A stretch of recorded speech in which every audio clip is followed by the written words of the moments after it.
এই শহরটা ছোট হলেও অরুণাচল প্রদেশের একটা গুরুত্বপূর্ণ শহর হিসাবে পরিচিত, যার নাম হলো রোয়িং, যেটা আসাম সাথে কানেক্টেড। এই রোয়িং সিটি থেকে আমাকে যেতে হবে অ্যানিনি, যেটা আমার আগে প্রথমে আমাকে ব্রেকফাস্ট করে নিতে হবে, কারণ আজকের ডেস্টিনেশন প্রায় 250 কিলোমিটার দূরে। তাই ফটাফট একটা রেস্টুরেন্টে এসে, এখানে কিছু খাওয়ার ছিল না, এতই সকাল মর্নিং, তাই এখানে পরোটা আর চানা মশলা খেয়ে বেরিয়ে পড়লাম আমার মেন উদ্দেশ্যে। কারণ রাস্তার মধ্যে কোথায় খাওয়া যাবে কোথাও ঠিক থাকে না, তাই আমি সিটি থেকে প্রায় 2 কিলোমিটার পায়ে হেঁটে একদম মেন পয়েন্টে এসে দাঁড়ালাম, যেখান থেকে শুরু হবে পাহাড়ি এলাকা। আর এখন আছি যেটা পুরো সমতল এলাকা।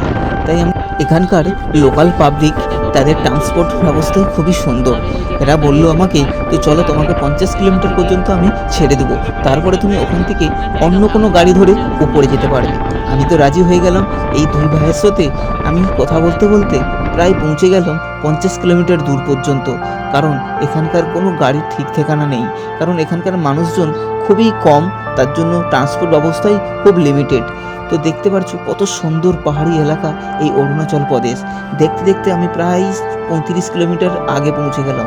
দেখলাম এক দুর্ঘটনা, যেখানে প্রায় 22 চাকা এক ট্রলার পড়ে গিয়েছে। এই মর্মান্তিক একটা দুর্ঘটনা, যেটা প্রায় 3 দিন ধরে এইখানেই পড়ে আছে। তো খুবই আমার খারাপ লাগলো। তো ধীরে ধীরে আমি একটা জায়গায় আসলাম, যেটার নাম হচ্ছে 52 কিমি পয়েন্ট। এইখান পর্যন্ত আমার যে ডেস্টিনেশান, এটা প্রায় 250 কিলোমিটার দূর পর্যন্ত। আজকে পুরোটা কভার করতে পারবো না, কারণ আমাকে অন্যের সাহায্য নিয়ে আগে এগোতে হচ্ছে। কিন্তু এই সুন্দর মনোরম দৃশ্য দেখতে দেখতে আমি প্রায় এগোতে থাকলাম, প্রায় পৌঁছে গেলাম 100 কিলোমিটার। তবে দুঃখের বিষয় এটাই, এখানে এখনো পর্যন্ত কোনো বরফ বাড়ি হয় না, কারণ পৃথিবীর গ্লোবাল ওয়ার্মিং কারণে এগুলো কমে গিয়েছে। আমি এই বন্ধুর সাথে প্রায় 150 কিলোমিটার লাস্ট লিফটটা পেয়েছিলাম। এরা দুই ভাই আমাকে লিফট দিয়েছে। আর কিছুক্ষণের মধ্যে এরা আমাকে ছেড়ে দেবে, এরা অন্য রাস্তায় যাবে, আমি অন্য রাস্তায় দেবো। জানি না আবার কবে দেখা হবে। কিন্তু খুবই সুন্দর এই অরুণাচলের মানুষরা, এই পাহাড়ি এলাকা। কারণ এখানকার পাহাড়ি সবচেয়ে সুন্দর দেখতে হয়, কারণ ভারতবর্ষের যে সমস্ত পাহাড়ি এলাকা আছে তার মধ্যে এই জন্যেই এখানকার মানুষ আর শহরের মানুষের অনেক তফাৎ হয়। কারণ এখানকার মানুষ এই নির্জন আর খুব সুন্দর পরিবেশে থাকে, তাদের মেন্টালিও আর মানুষের পরিচয় আলাদা হয়। কিন্তু এটা শহরের মানুষদের সেই ধরনের পরিচয় পাওয়া যায় না। তাই পাহাড়ি মানুষ আর শহরের মানুষদের অনেক পরিবর্তন দেখা দেয়।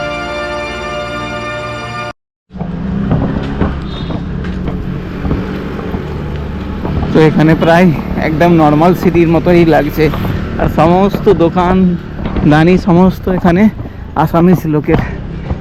প্রত্যেকটা দোকান বলো, প্রত্যেকটা তোমার হচ্ছে এই বলো, সমস্ত যে শপ আছে সব আসামিস।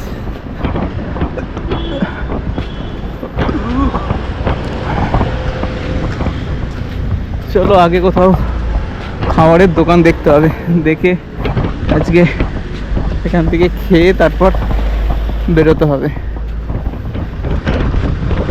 সকাল এখন 9:30 বেজে গিয়েছে, তাই ভাবলাম কিছু রেস্টুরেন্টে খাওয়া দাওয়া করেই তবেই এগোতে থাকি, কারণ রাস্তায় কোথায় কি খাবার পাবো তা বোঝা যায় না। তাই আমি একটা রেস্টুরেন্ট থেকে এখানে আলু পরোটা আর তার সাথে চানা মশলা নিয়ে সকালবেলার ব্রেকফাস্টটা কমপ্লিট করে বললাম। খুবই ভালো লেগেছিল, কারণ এখানকার সবাই বাঙালি, তাই আমার খুবই সুন্দর খেতে লেগেছে। তাই আগে এগোতে থাকি। এদিকে একটা রিভার সাইড আছে, ওই রিভার সাইডে এসে দাঁড়াবো, কারণ এখানে একটা চেক পয়েন্ট আছে পুলিশের। তো পুলিশ চেক করছে, সামনে জন্য দাঁড়ানো যাচ্ছে না, তো রিভার ক্রস পয়েন্ট করে দাঁড়াবো, তবে সুবিধা হবে। কেউ দাঁড়াতে পারে না, এলে অনেকে দাঁড়াচ্ছে না। আর আমি জিজ্ঞেস করেছিলাম এখানে অ্যানিনির গাড়ি সকাল 6টায় ছাড়ে, তার আগে কোনো গাড়ি নেই। তো সারাদিন আজকে বসে কি করব, দেখি এগিয়ে যাই, যদি কোনো গাড়ি পেয়ে গেলে তো এগিয়ে যাব। এ কারণে আরও আগে যেতে হবে।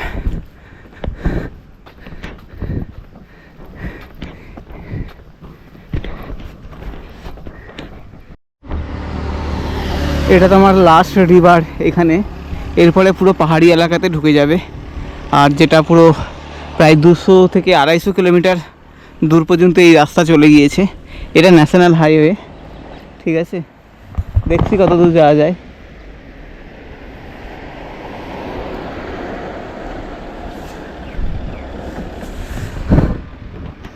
তো এখন তো গাড়ি পাওয়া যায় না, লিফট ছাড়া কোনো উপায় নেই। যতটা যেতে পারি আজকে যাব, প্রায় 230 কিলোমিটার আনিনি, প্রায় 2 দিনও লেগে যেতে পারে আস্তে আস্তে যেতে। তো চলো দেখছি কতটা করা যায়।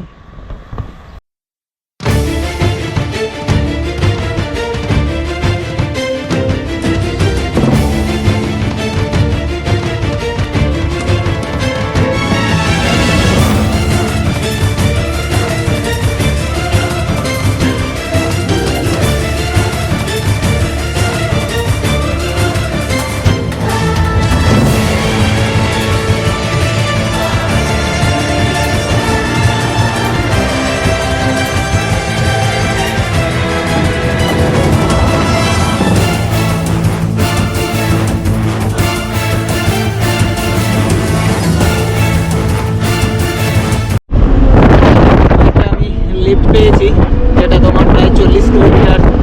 আমি ওই যেখানে দাঁড়িয়েছিলাম লাস্ট ব্রিজের আগে, ওইখান থেকে এখানে কিলোমিটার হিসাবে এখানে জায়গা ভাগ করা আছে। 40 কিলোমিটার, 60 কিলোমিটার, 65 কিলোমিটার, এখানে একটা স্টপেজ আছে। তো চলো, আমি এই দাদা আর ভাইয়ের সাথে বেরিয়েছি, মোটামুটি 40 কিলোমিটার যাব। আর এখানে সাইড সিট খুব সুন্দর লাগছে, এতই সুন্দর সাইড সিট। আর পুরোটাই কিন্তু পাহাড়ি এলাকা হবে। আর এরকম প্রত্যেকটা 500 মিটারের ছড়কে ছড়কে এরকম টার্ন পয়েন্ট, ঘুরে ঘুরে ঘুরে ঘুরে উপরে উঠতে হবে।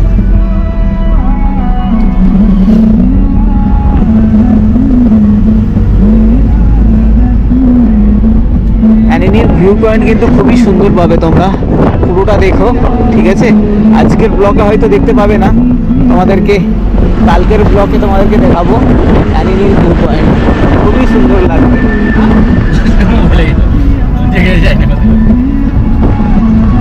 हम लोग एनिनी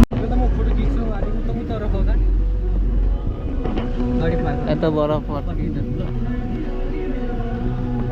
इतना बड़ा टलर आता कैसे? वीडियो में बताएगा थे, वीडियो में बताएगा थे मलाई। তো আপনারা দেখছেন কত বড় একটা ট্রলার, প্রায় এটা 16 চাকা ট্রলার है, नहीं 16 नहीं, 4 4 8 और 4 12 14 18 চাকা, 18 চাকা ট্রলার। আপনারা দেখছেন 18 চাকার ট্রলার একদম নিচে পড়ে গিয়েছে, কতটা উঁচুতে এটা। आदमी नहीं जिंदा है, कुछ नहीं हुआ आदमी का, পুরো পড়ে গেছে। এত বড় ট্রলার কি বলবো, আর কখনো সম্ভব হয় এইটুকু জায়গার মধ্যে? একদম সিঙ্গেল ওয়ে, এটা ডবল ওয়ে হলেও ঠিক ছিল, এটা সিঙ্গেল ওয়ে আর পাহাড়ি এলাকাতে। চলো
প্রায় আমি 50 কিলোমিটারেরও বেশি আমি উপরে চলে এসেছি। এটা একদম হাই অল্টিটিউডে আছি, এরপরে আরও হয়তো উপরে ওদিকে যেতে হবে। বাট দেখতে পাচ্ছ এইখান থেকে দেখা যাচ্ছে, আমরা দূর থেকে যদি ভালো করে দেখতে পারো, এখান থেকে প্রায় অনেক দূরে দেখাচ্ছে ব্রহ্মপুত্র রিভার। সাদা করে একটা লাইন দেখা যাচ্ছে না, ওটা হচ্ছে ব্রহ্মপুত্র রিভার। ওই উপর থেকে ঠিক নিচে ব্রহ্মপুত্র রিভার দেখা যাচ্ছে। আমি ওদিক থেকে এসেছি ঘুরে ঘুরে ঘুরে ঘুরে ঘুরে ঘুরে এদিক দিয়ে এখান পর্যন্ত 50 কিলোমিটার, ঠিক আছে। তো এখানে আমাকে আরও যেতে হবে, এখানে 184 কিলোমিটার দেখাচ্ছে। আর দেখো এখানকার লোকাল কত সুন্দর ঘর বাড়ি বানিয়েছে পাহাড়ের পাশাপাশি। এখানকার মেঘ দেখো একদম ক্লিয়ার মেঘ। রাত্রেবেলা এখানে চাঁদ যতটা পরিষ্কার দেখা যায় তার থেকেও ভালো দেখা যায় একদম এখানে যে তারা, বড় বড় তারা দেখা যায়, এত সুন্দর ক্লিয়ার দেখো। আর এখানে বয়স্ক মানুষ ইনি করছে নিজের ঘর বানানোর জন্য তোমার হচ্ছে बालू सीमेंट माखाচ্ছে। क्या करेगा चाचा ये वाला, यहाँ पर डालेगा? हाँ यहाँ पे डालूंगा। अच्छा, बरसात सीजन का दिक्कत होता ये, बरसात में दिक्कत होता आने जाने के लिए। हाँ वही तो। हाँ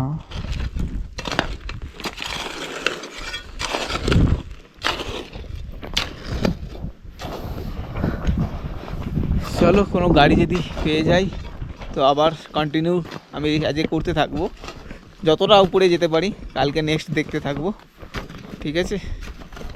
দেখা যাক, মোটামুটি 186 কিলোমিটার, তো আরও 2-3টে লিফট লাগবে। যদি কোনো ডাইরেক্ট বেলোরো গাড়ি পুরো উপর তক যায় তো ওটা লিফট পেয়ে গেলে একদম ডাইরেক্ট চলে যেতে পারবো। এখন ওই দিক থেকে উপর থেকে সমস্ত গাড়ি আসবে, 11টা-12টা বেজে গেছে তো, কারণ নিচে পর্যন্ত যাবে যখন ওই দিক থেকে গাড়ি মোটামুটি সকালবেলা 5টা-6টার সময় ছাড়ে, এদিকে আস্তে আস্তে প্রায় 11টা-12টা বেজে যায়।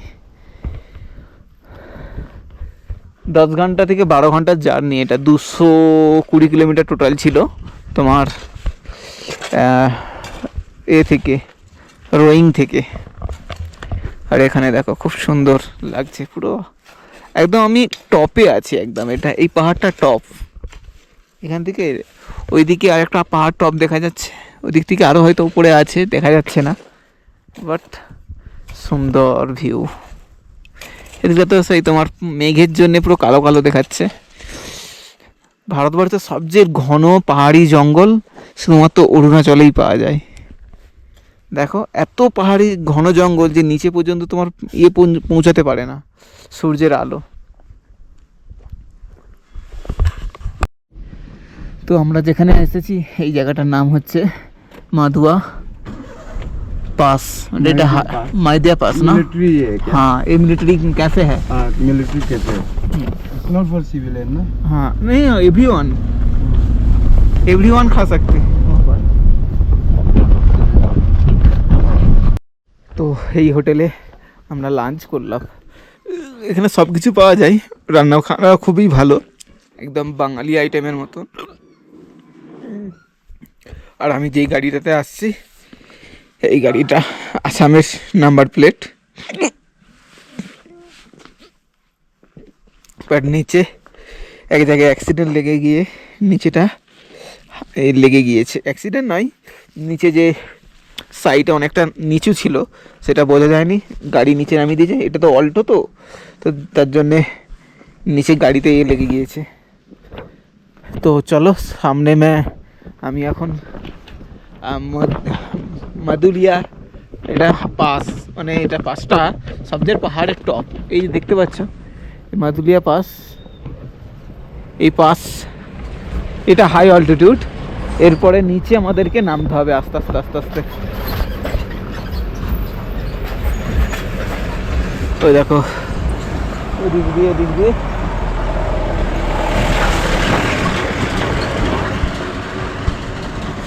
আস্তে আস্তে আস্তে আস্তে নিচের দিকে ওইদিকে এগোবো আমরা। আজকে কিন্তু আমি জানি না আমি কোথায় রাত্রে থাকবো, কারণ আমি আজকে লিফট নিয়ে চলছি। এই দাদারা মোটামুটি অর্ধেক জায়গা পর্যন্ত যাবে, তারপরে আমাকে এক জায়গায় হয়তো ছেড়ে দিবে। তারপর যদি খুব দেরি হয়ে যায় তো আমি আর লিভ নেব না, ওই জায়গাতেই ওয়েট করব, ঠিক আছে।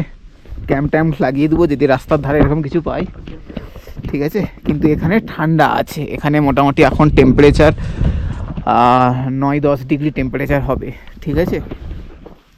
এখানে যে স্নোর বাতাসটা সেটা পুরো আসছে, কারণ সামনেই এখানে হাই অল্টিটিউড, একদম হাই অল্টিটিউড। তোমার হচ্ছে মানে এটা তুমি বলতে পারো, তোমাদেরকে পাহাড়গুলো যদি দেখাই তবে বুঝতে পারবে যে এই দেখো এই যে পাহাড়গুলো একদম টপে আছি, মানে ওই যে পাহাড় দেখতে পাচ্ছ, ওই পাহাড় আর আমাদের এই পাহাড়, আমরা যে দাঁড়িয়ে আছি তো প্রায় সেম, একদম হাই অল্টিটিউড। তার জন্য এখানে দেখো ওইদিকে সাদা সাদা বরফ বাড়ি হয়ে গেছে, তুষার পড়ে গিয়েছে। আর মোটামুটি এই মাসের শেষের দিকের মধ্যে পুরো সাদা হয়ে যাবে। এমনকি এখানেও যেখানে দাঁড়িয়ে আছি এখানেও বরফ পড়ে, ঠিক আছে। যেটি একটা হাই অল্টিটিউড, প্রায় এটা 8,500 ফিট উপরে আছে, 8,500 ফিট।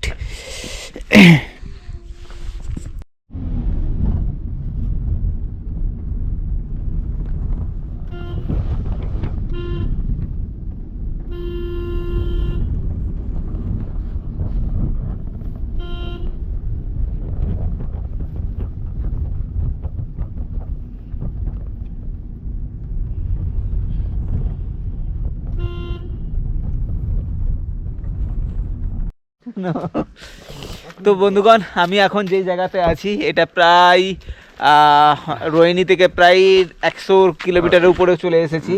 আর এই দুই ভাই একসাথে লিফট পেয়েছি আমরা, তো আমি প্রায় 50 কিলোমিটার দূর উপর থেকে পেয়েছি।